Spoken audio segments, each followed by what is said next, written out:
अस्सलाम वालेकुम नाज़रीन। आइए मैं आज आप लोगों को नमाज़ पढ़ने के बारे में बताने जा रहा हूँ। नमाज़ पढ़नी क्यों ज़रूरी है? देखिए, नमाज़ पढ़ने से क्या होता है? नमाज़ पढ़ना क्यों ज़रूरी है?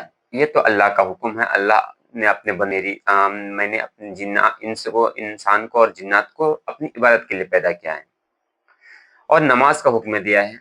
नमाज़ पढ़ने से होता है क्या कि देखिए, आज तो साइंटिफिकल अ, जो प्रूव हो चुका है कि नमाज में जो जितने भी हैं सजदा है और रुकू है और फिर बॉडी का मुड़ना है, गले का मुड़ना है, ये सारी चीज़ें हैं, ये एक सिंपल एक्सरसाइज में आती हैं। ये साइंटिफिक रिसर्च हो गया है कि ये एक एक्सरसाइज ही है।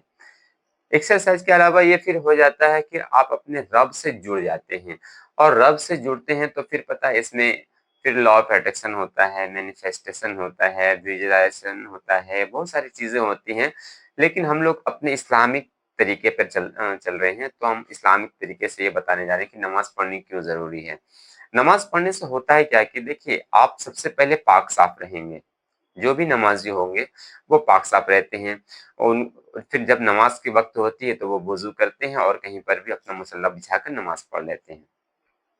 इसमें सबसे बड़ा फ़ायदा क्या होता है कि आप पाक व साफ़ रहते हैं, ये आधा निस्फ़ ईमान होता है, आधा ईमान होता है और आप जैसे ही नमाज़ का वक़्त होता है, अज़ान होती है, तो आपको अल्लाह की तरफ से बुलावा आता है। आपको अचानक से याद आ जाता है, कोई घंटी मारती है कि हाँ, अब वक़्त हो गया है नमाज़ की, अब चलो नमाज़ अदा करते हैं।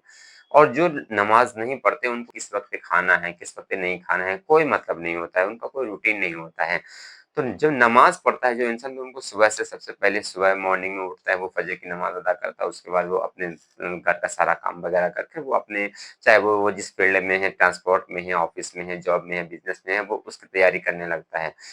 और इस फज्र से ज़ोहर के दरमियान ये काफ़ी ज़्यादा फ़ासला होता है, लगभग कम से कम एक आंकड़े के मुताबिक कम से कम तो कभी बड़ी दिन में 7 घंटा तो ज़रूर मिल जाता है, 7 से 8 घंटा, फिर और ज़्यादा वक़्त भी मिल जाता है क्योंकि अगर जिस वक़्त बड़ा दिन होता है तो उस वक़्त रात छोटी होती है, उस वक़्त लगभग 8 से 9 घंटे मिल जाते हैं फ़जर से ज़ोहर के बीच में। ये इस दरमियान में ये जो वक़्फ़ा मिलता है इसमें ज़्यादा से ज़्यादा काम करें, उसके बाद फिर असर है, तो फिर उसमें छोटा-सा काम को ऐड कर लें, उसके बाद फिर मगरिब है उसमें और थोड़ा छोटा काम कर लें। इससे ये होता है क्या कि आप एक बड़ा काम जो है ये फजर से ज़ोहर के दरमियान में ज़्यादा से ज़्यादा कर सकते हैं। तो चलिए इसके लिए करना क्या है? नमाज़ पढ़ना इतना ज़रूरी है कि अगर एक मिसाल है, आप कोई भी काम करते हैं, उसमें कुछ परेशानी आ गई, जैसे आपकी कोई कंपनी है, कोई फैक्ट्री है, कोई दुकान है, पर कुछ कोई कारोबार है, वो चल नहीं रहा है, तो आप किससे सपोर्ट लेंगे? अगर आप मुसलमान हैं, आप किससे सपोर्ट लेंगे? आप अपने रिश्तेदार से, दोस्त से, अहबाब से, अपने भाई-बहन से, किसी को बोलेंगे, वो कितनी देर तक आपको हैंडल कर सकते हैं और कब तक हैंडल करेंगे आपको?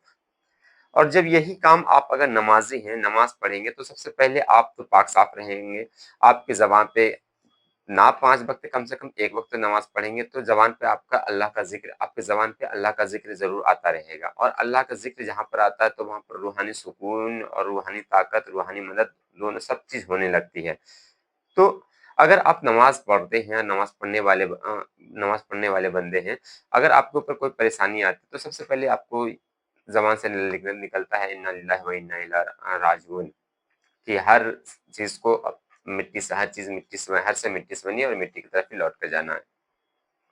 और जब जो नमाज़ी के ऊपर जो कोई अगर परेशानी आती है, तो करता है क्या वो सिर्फ़ सबसे पहले वो सब्र करता है और फिर वो सोचता है कि ये परेशानी आई है क्यों? और अगर आ भी गई है तो इससे निपटना कैसे है? तो वो करता है क्या कि वो अपने काम को निपटा कर फिर करता है कि वो नमाज़ का वक़्त आता है, नमाज़ के वक़्त वो पाक-साफ़ रहता ही है और अगर ना भी हो तो वो पाक-साफ़ होता है, वज़ू करता है, मुसल्ला बिछाता है, अल्लाह की इबादत करता है, सजदा करता है, रुकू करता है, तशहुद करता है।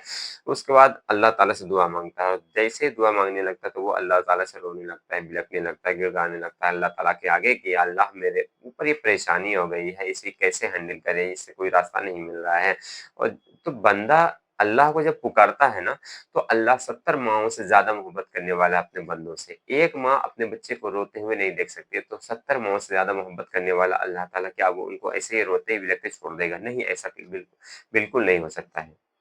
آپ جس کنیکشن سے اللہ تعالیٰ سے مانگیں گے، اب اللہ تعالیٰ آپ کو اسی کنیکشن سے، اسی نظریے سے آپ کو عطا کریں گے۔ تو بندہ جب پریشانی میں ہو جاتا ہے تو وہ اللہ کو یاد کر رہا ہے، آپ ان کے آگے نماز پڑھ رہا ہے، درود شریف پڑھ رہا ہے، صلاۃ السلام پڑھ رہا ہے، قرآن کی تلاوت کر رہا ہے، اور پھر اللہ تعالیٰ سے جب بندہ مانگتا ہے نہ رو رو کر، تو اللہ کو حیا آتی ہے خالی ہاتھ لوٹانے میں۔ اللہ رب العالمین کو پتہ ہے پوری دنیا میں جتنے بھی لوگ آئے ہیں ان سبھی کو بلا کر زندہ کر کے پھر سے دے دیں جو جو وہ چیز مانگے، تو وہ سمندر میں سے ہے نا ایک سوئی کا جو نوک ہوتا ہے، ایک قطرہ، ایک بوند جو بول رہے ہیں، پورے سمندر میں سے ایک بوند نکل جائے نا، اتنا بھی کمی نہیں ہوتا ہے اللہ رب العالمین کی، مطلب گھر میں کسی چیز کی کمی نہیں ہے، خزانے میں، اللہ رب العالمین کے خزانے میں کسی بھی چیز کی کمی نہیں ہے۔ تو بندہ جب انسان اللہ تعالیٰ سے مانگتا ہے، اب مانگنے کا بھی تو طریقہ تو وہی ہے نا، کہ اگر بندہ نماز پڑھے گا، دعا کرے گا، تو وہ مانگنا ہو گیا، دعا کر رہا ہے، وہ اللہ سے مانگ رہا ہے، اور جب وہ اپنی پریشانی کا اظہار کر رہا ہے تو اللہ تعالیٰ کو تو دیکھ رہے ہیں نا، وہ تو ہر شے پر قادر ہے، وہ دیکھ رہا ہے کہ بندہ میرا پھنس گیا ہے، اور یہ بندہ تو میرا ہی ہے۔ اور بندہ پتہ ہے جب کوئی خاص کر کے اللہ تعالیٰ کو پکارتا ہے نا، صرف مطلب مصیبت وقت میں، تو وہ الگ سی بات ہے، اللہ تعالیٰ تو دیکھتے ہیں ضرور، لیکن ان کو اللہ تعالیٰ اس راستے سے اس کی پریشانی کو دور کر دیتے ہیں۔ تو یہ ہے نماز کا طریقہ، نماز کے فائدے، نماز کے سائنٹیفک فائدے تو میں نے بتا دیے کہ دیکھیے یہ ایک چھوٹی موٹی ایکسرسائز بھی ہے، اور اللہ تعالیٰ سے سمجھیے میڈیٹیشن بھی ہے۔ اور تیسرا فائدہ یہ ہے کہ ہم لوگوں کا اسلامک ہے کہ ہم اپنے اللہ تعالیٰ کے آگے اپنے آپ کو جھکا لیتے ہیں اور اللہ تعالیٰ سے ہی مانگتے ہیں، جو بھی چیز مانگنا ہے وہ اللہ تعالیٰ سے ہی مانگتے ہیں، کیا کیا مانگنا ہے، کیوں مانگنا ہے، کس لیے مانگنا ہے، وہ سب ہم صرف اللہ تعالیٰ سے مانگتے ہیں۔